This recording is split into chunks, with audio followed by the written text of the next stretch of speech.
Hello, this special Folk Album of the Year Award episode of Folk on Foot is devoted to showcasing the beautiful album The Curlew's Cry by Barry Kerr, and I'm delighted that Barry joins me now. Congratulations on your nomination, Barry. Thanks very much, Matthew. I'm absolutely delighted, to be honest. I think in order to get to know you, we need to know something about Lough Neagh, which is where you grew up in County Armagh. Would you tell us about that and the childhood that you had there? Yeah, certainly. My mother's family are from a place on the southern shores of Lough Neagh, a place called Casters Bay, which is not far from the town of Lurgan. And I grew up there, spent much of my youth fishing and walking the fields and a lot of time on the loch, really. It's a very special place for me. I suppose it's my favourite place on the planet. Is it a very beautiful place? It is, yes. It's it's quite rural and in my eyes, it's one of the most beautiful places in the earth. I've had many memories there, I suppose, growing up as a kid, and they've kept with me on my travels around the world. What sort of memories do you have of times there? I suppose, like, I'm a big man for fishing, so I spent a lot of time on the loch, fishing for eels and trout and salmon, and my days were I when I was any day I was off school at all, I was out in the boat, and I used to get a lot out of spending time with old fishermen and my relatives around the area and stuff, and listening to stories about the place, and a lot of those memories, and stories and are very special to me, And come back in your music as well. Back in the music, they surely do, yeah. Yeah, so let's talk about the title track, The Curlew's Cry, which opens with that haunting sound of the curlew's cry. And the curlew is an extraordinary bird in mythology, isn't it? Yeah, and in Irish folklore, it holds a great symbolic presence, in that it's often associated with the other world, and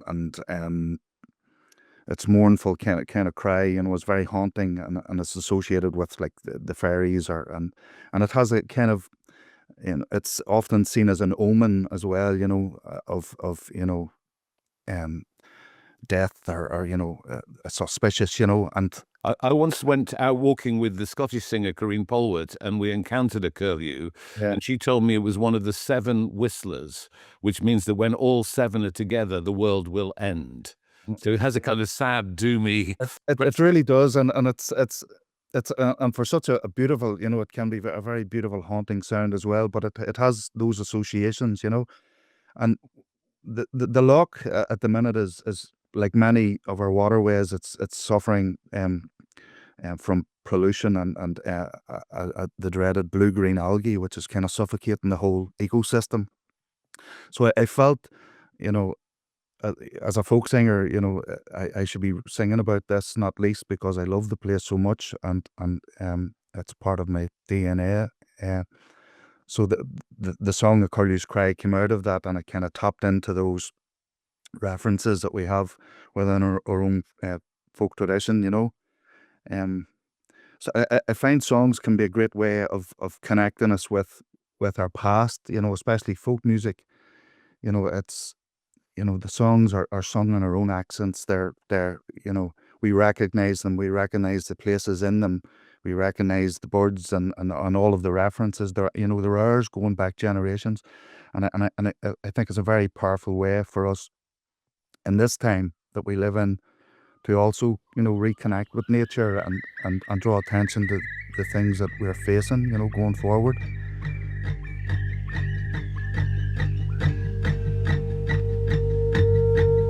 The winter fowl have left us.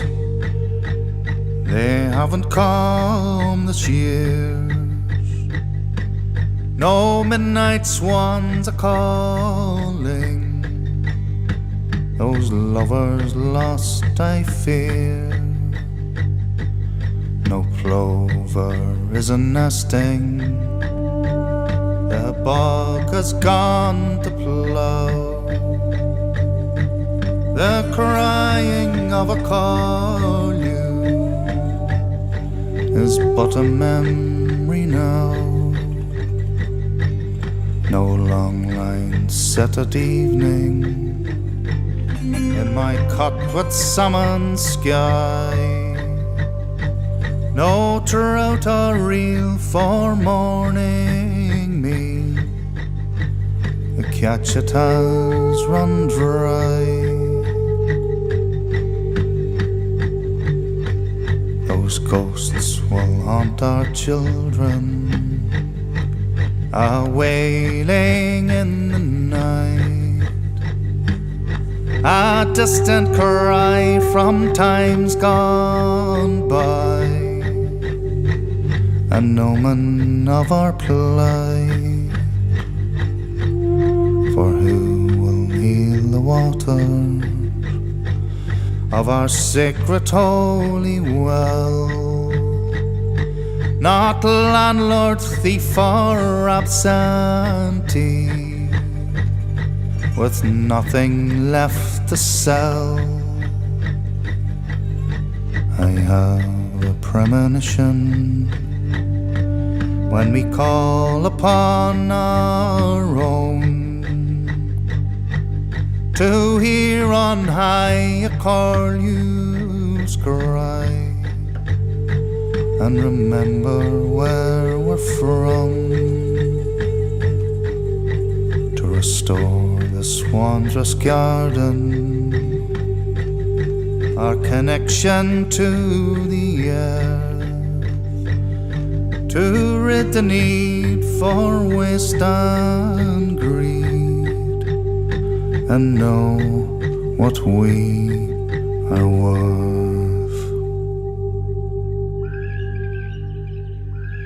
The Loch is a very special place in that regard as well, because there's a great tradition of singing around the Loch, songs in English, you know, in every area around the Loch. I was just back from a place where I was up gigging last week, a place called Derry Tresk, which is famous in the tradition. You know, singers like Geordie Hanna and Sarah Ann O'Neill would have been from that area, and I grew up with a lot of those songs, you know. Was one of them You Rambling Boys of Pleasure as well? Because that's a song that influenced W.B. Yeats, isn't it? And that came from the Loch, didn't it? That's right. It was written or it was sung by a man called Robert Cinnamon, who was from the eastern shore of Lough Neagh, near a place called Glenavy, and he collected lots of songs from both traditions in the north. He didn't mind what he was singing about as long as it was a good song.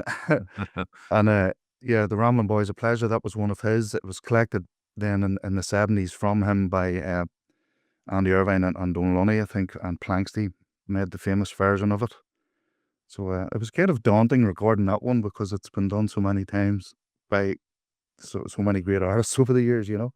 So why did you want to do it? Why did you want to tackle it when so many had gone before? I've been singing it a lot recently for some reason. I go to a session up here on a Thursday night, and it's one that always comes out first, and I just felt that I had some sort of relationship with it because I grew up with it. It's from my own early area, more or less. You know, as the crow flies, it wouldn't be that far across the Loch, and it's just, you know, I thought I would give it a go. Also, it kind of fitted with all the other songs on the record. I think, you know, that a lot of them are seem to be connected to place and rambling and traveling and love and nature. You know, all of these themes there's a vein that runs through the whole record, I think, in that regard. And so when I came to the song choices, it kind of stood out as one that would sit well with the others, even that I'd written, you know.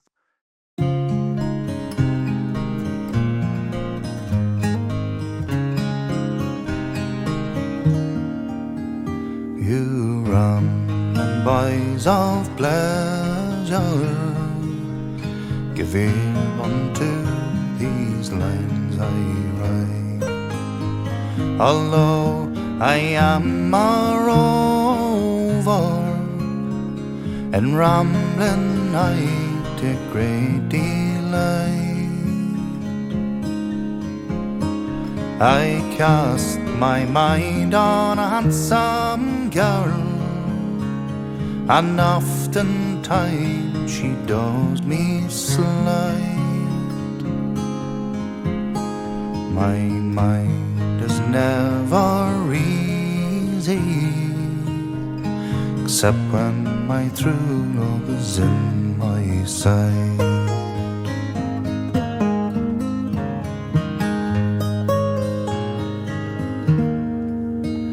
Down by yon flowery gardens, where me and my true love would meet, I held her in my arms, and unto her gave kisses sweet.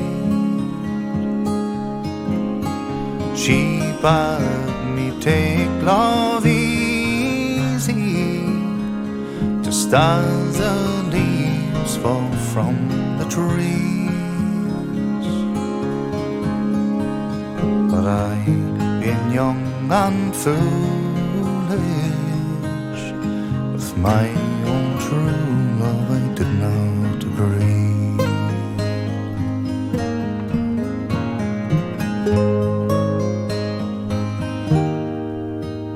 And the second time that I met my love, thought that her heart was surely mine. But as the season changes, my darling girl has changed her mind. Gold is the root of evil, although it bears a glistening hue. 'Cause as many's the lad and the lass to part, that their hearts like mine be ne'er so true.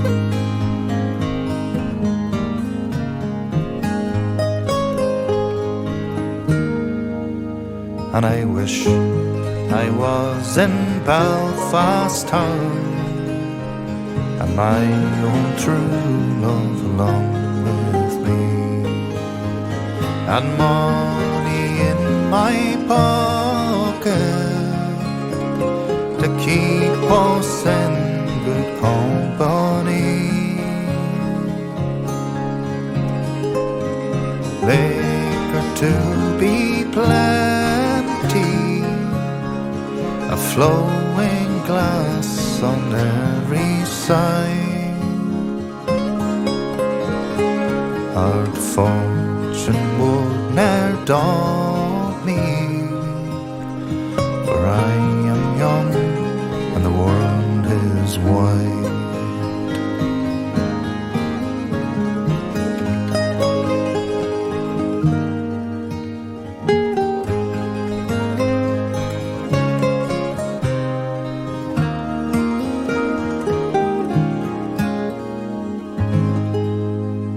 Barry, I'd like to understand a little bit about your journey into music. Did you come from a musical family? Was there always music at home when you were a kid?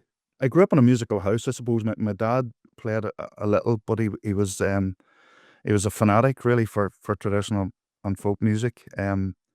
Our holidays were inevitably spent at flahs and festivals around the country, and there was always strange characters coming to the house for late night sessions, and you know, you didn't know who was going to be at breakfast, the next morning, and it all kind of seeped in, and I ended up playing like I'm as well as a singer, I suppose I'm an uilleann piper and a flute Was player. it the pipes that you picked up first? No, I came to the pipes a little later. I I I started on the flute. I think that tin whistle and flute. There was a famous Sligo flute player called Seamus Tansey who lived close by our house, and I met him when I was around 12 or 13, and he came out to the house once or twice a week on his bicycle. He was a great character, and I was very, very fortunate to have his music, and to be taught all of that music from County Sligo especially. But aside from that, he was a great man for telling stories, and a great singer as well. So all of these things, the connected the dots for me, really, in the tradition. I get as much out of somebody telling a load of lies about a song or a tune as I do the tune itself. The stories behind them. And I mean, some people who've been steeped in the tradition have said to me that they were a bit nervous when it came to writing their own songs, in case they kind of didn't live up to these songs that have been handed down from generation to generation. Did you have that sort of nerves when you started composing? The writing thing began, I suppose, when I was in my early 20s, and I suppose like every songwriter trying to find their way, that they're tapping into whatever's trendy at the time. But as time has went on, I find it regressed. I find most of the songs that I'm writing now are they nearly sound old, like they sound like they've been there for a while. And now when people say that to me, I kind of take it as a compliment, because if these songs that we know and love, have hung around quite some time, and if mine can outlast me, I'd be delighted. You know what I mean? So, But you're also a visual artist, a painter, and I've been looking at some of the imagery you create. So when you write a song, you're also sometimes making a painting of it. I'm thinking about Life on the Edge, yeah. For example, or Sportsman Bold. When you're making the song, you're also creating a painting. How does the process work in your mind? Does the painting come first and then the song, or do they come together? Again, it's the kind of the story that I'm tapping into in my mind. Like that song, Life on the Edge. I visit County Kerry a lot, and specifically the Dingle Peninsula there, and it kind of, I was reading the stories about the islanders who had to leave the Blasket Islands, in the 50s and 60s for the last time, and so a lot of the imagery in the song, came from that, and likewise it feeds into the painting as well. So that it can come, it can come either way. It can be a painting first or a song first, or just really tapping into a story that I might have encountered along the road. And the painting is of them rowing their boats. That's the Blasket Islanders. Yeah, pretty much. Yeah. And tell me more about that story, because that sounds really tragic, actually. It really was. Like they were living like a very kind of a sparse existence out on the Blaskets, and at the advent of electricity and all of that there. So the government relocated them to the mainland, and now the islands sit vacant for most of the year. And it's a very special, beautiful place with beautiful songs and traditions and music. And it's a shame now that when you go down there, you're looking out at this once civilized place, that had been there for centuries, and now no one lives there. So it's the song kind of taps into that idea of how we like to we get an energy from these places, these wild places, on the edge of the world, and well, I know I do anyway, and that's what kind of keeps drawing me back to these places.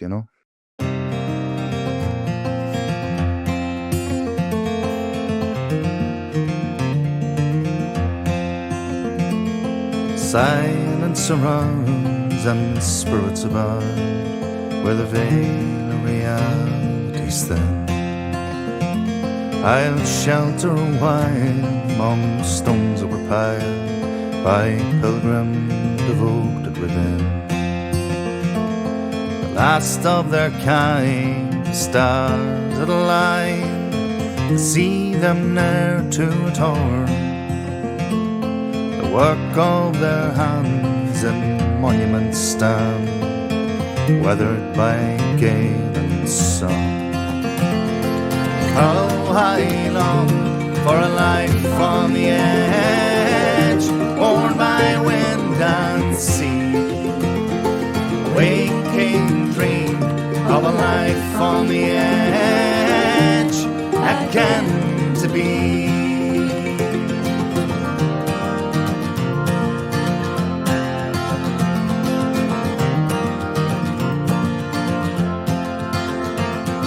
The poets say came, their words still remain in some sign by the sea. The artists they stood, they saw it was good and found their sanctuary. Find by the sea all those who were free to walk the ocean waves. With canvas and gold they wrote from the shore, from a life they tried to save. Oh, I long for a life on the edge, worn by wind and sea. A waking dream of a life on the edge, again to be.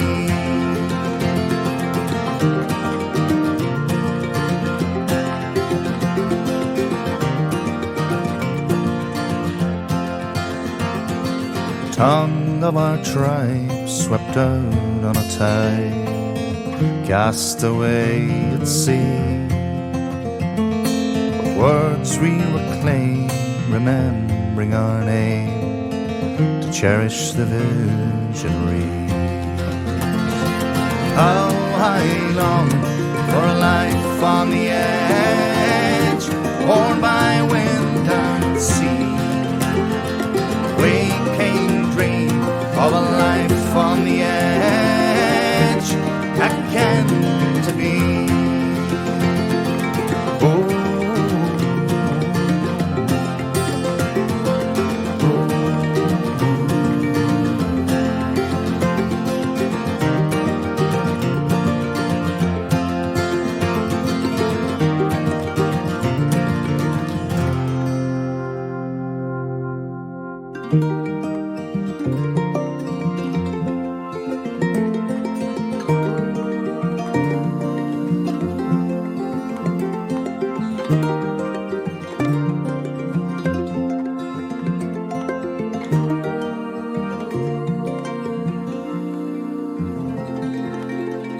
I wonder if you're at your happiest, perhaps, when you're on your own, walking through a wild place. Yeah, a lot of the time, yeah.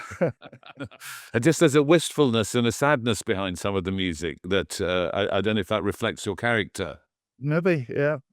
Sometimes, I do be drawn to the melancholy the odd time, but it's kind of, I just think about 3,000 Rivers Deep that you wrote with Kathy Jordan. That's about the tears running in the rivers in Ireland, isn't it? yeah, that's it. No, I was delighted to get to write that song with Kathy. Kathy's a great woman altogether, and I love her energy. And she sent me a tune. She had recorded it on her phone, and she lilted it down the phone, and says, "Barry, this tune has been in my head all week or whatever. Would you mind trying to put some words to it, And so I said, of course, that I'd be delighted to. But she had this idea just about the three, that Ireland has 3,000 rivers, and could have come up with something with that, So that then something came into my head about about the people who have left, and the people who have gone off to fight in wars and all of these things, and about the women who have inevitably had to be left at home to suffer the pain of the loss, So it was that idea, and I think the song's turned out okay.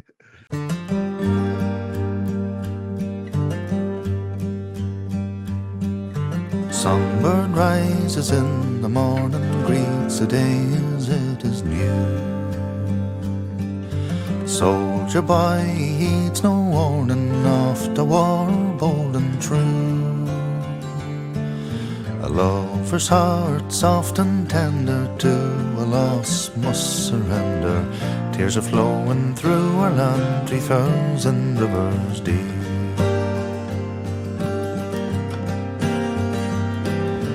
Raven calls upon the mountain, falls is quiet in the glen. Loudly come the hounds of winter, followed by the fighting men. A mother sees into the future, brave the sons with all to live for. Tears are flowing through our land, 3,000 rivers deep.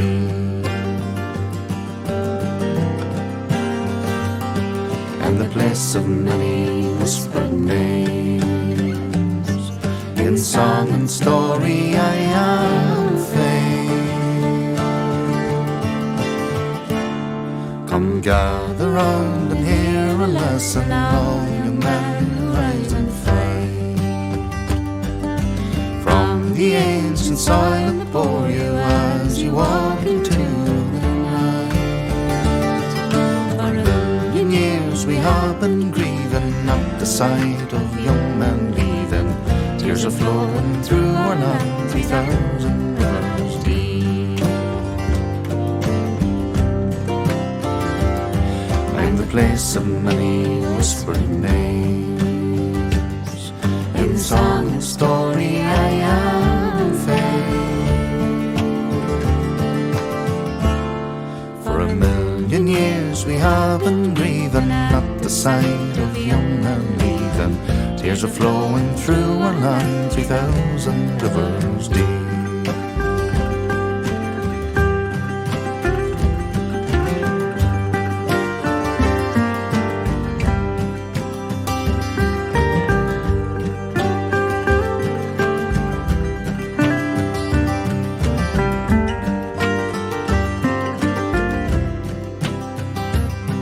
For a million years we have been grieving at the sight of young men leaving. Tears are flowing through our land, 3,000 rivers deep.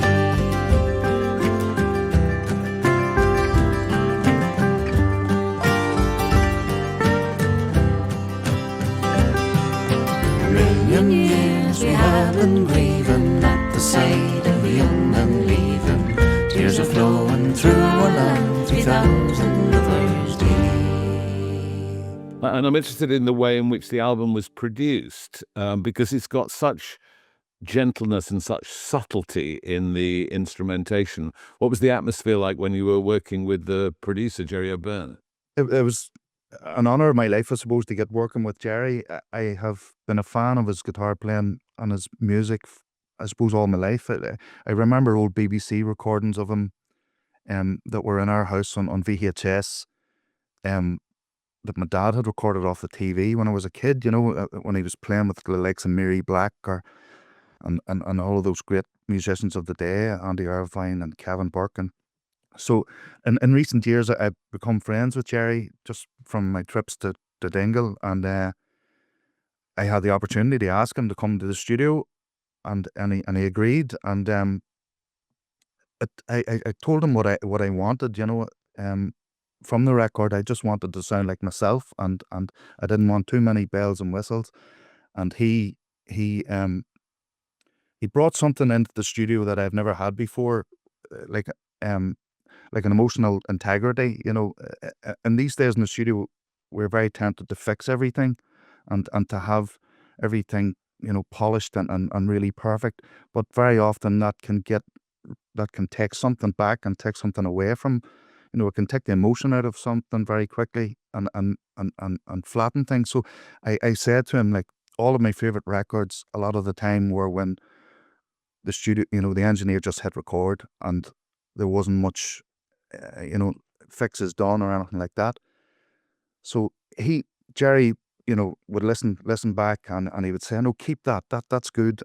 Even though it might not be perfect, you know, but there might be some emotional thing in the take or whatever, and we ended up, he brought this emotional intelligence and integrity to the thing that I don't think, you know, I would have found difficult to get if he hadn't been there, if that makes sense. Of course, and it reaches through the speakers to us as listeners. You know, the quality of your voice and the beauty of the lyrics are left there for us to appreciate and to feel the emotion you're experiencing, which I think is a real triumph, and it's why it's such an outstanding album. I appreciate that. And then when it came to mixing and mastering it, we were wondering who we should get, and Jerry fortunately is friends with the great Brian Masterson, who's like a living legend in these parts, and I, as luck would have it, he listened to the record and he liked it, and he mixed it for me and mastered it, and it brought it somewhere else again, you know. So throughout the record there were kind of lucky moments things seemed to fall into place, and now, you know, I'm very proud of what we have ended up with, you know. I wonder if we might end with a song called Mother Earth, which seems to me to sort of sum up your environmental concerns and your concerns for the planet. Is that fair? Surely, yeah. I wrote this song many years ago, and you know, it has been signed by a few different singers. Karen Casey recorded it once on an album, and I found that it was time to revisit it. Especially, it kind of fitted in with, as you said, the theme of the rest of the album. So, well, Barry, congratulations on an amazing album, and thank you very much for speaking with us today. I appreciate that, Matthew. Thank you for having me. It's been an honour.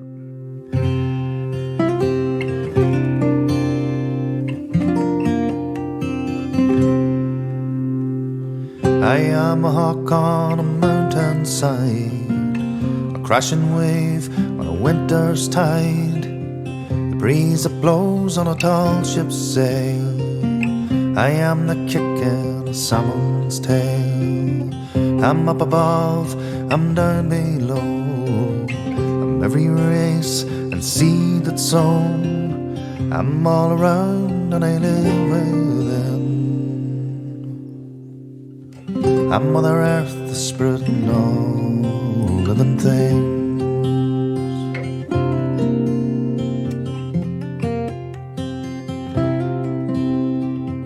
I'm winter white, oh, I'm autumn gold, summer's bloom, I'm spring's new song.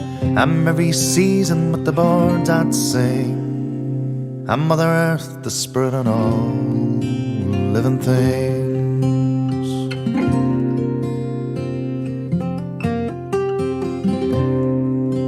But you cut down the trees, your fumes they choke the breeze.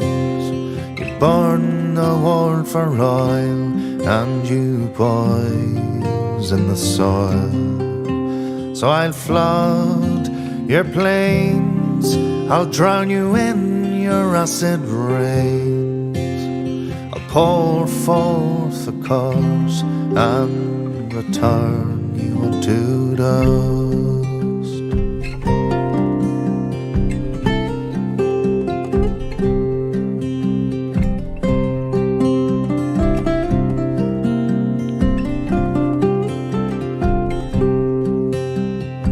When lightning strikes, so you know I'm near. You knew the beauty, now feel the fear. When your storm rolls in, well, you'd better hide. I'll make you wish that you weren't alive. I am a hawk on a mountainside, crashing wave on a winter's tide, the breeze that blows on a tall ship's sail. I am the kick in a salmon's tail. I am the kick in a salmon's tail.